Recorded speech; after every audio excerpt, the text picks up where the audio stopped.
And as we round out Mental Health Awareness Month, we want to take the time to address maintaining mental health in teenagers and the importance of getting treatment now rather than waiting through the summer to work on those issues. To help us with some of these questions, we brought in our friend and licensed therapist, Kevin Peterson, to help us break down just a little bit more of this information. Kevin, thank you so much, my friend, for being with us.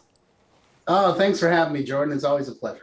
I'm so glad we're talking about this because I know that there's a lot more focus now placed on mental health, but I remember growing up and a lot of it was just dismissed as these are growing pains. This is kind of just part of that phase in life where teenagers are just dealing with a lot. We know that's not the case anymore. We do know that they are facing struggles with their mental health. So my first question for you, Kevin, is how would you even know if there's an issue that needs some attention? You know, the thing is with kids, right? I mean, rare is that a 16-year-old's going to sit down and say, you know, Mom, Dad, I got a few things I need to talk about. And they just don't have that. So what you want to look for is significant behavior changes like grades dropping or changing their friend groups or staying in their rooms and not engaging with the family or quitting sports or extracurricular activities. Watch their behavior. That's what's going to tell you what's going on. Okay, so you watch their behavior. But then there's the point where you have to actually address that. And that's really hard for a lot of people to do. How do you even begin to go about that? Oh, great question. And one of the things I always tell my families is don't trap them and say, you have a problem and we need to talk about it, because they just won't respond to that. What you want to do is sit with them and just ask them open-ended questions. Hey, what's going on? How are you? How are you feeling? What's going on with you? You know, let them be the center of attention. And, you know, another thing I always like to tell families to do too, as well, is let them pick an activity. Let them be in charge. You let them plan dinner or plan a movie or plan an outing.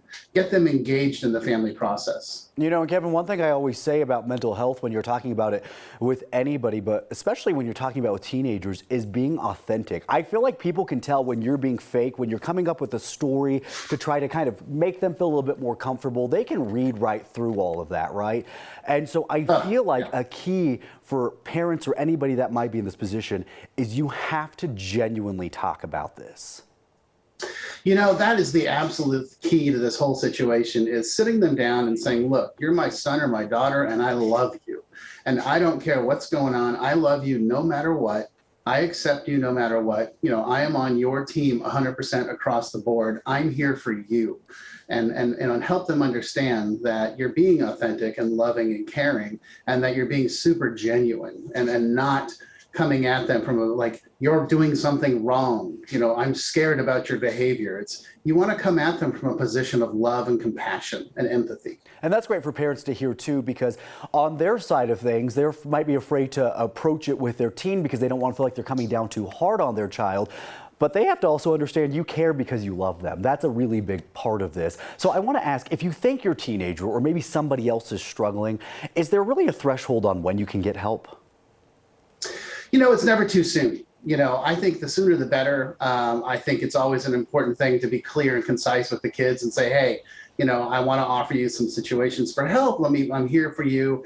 Don't wait till something big happens. That's always the mistake parents tend to be like, well, you know, we saw the signs, but we didn't really do anything. It's like, don't wait. Go ahead and bring it up and you know, say something. Yeah, and Kevin, we have just a few seconds left, but I feel like this is an important question.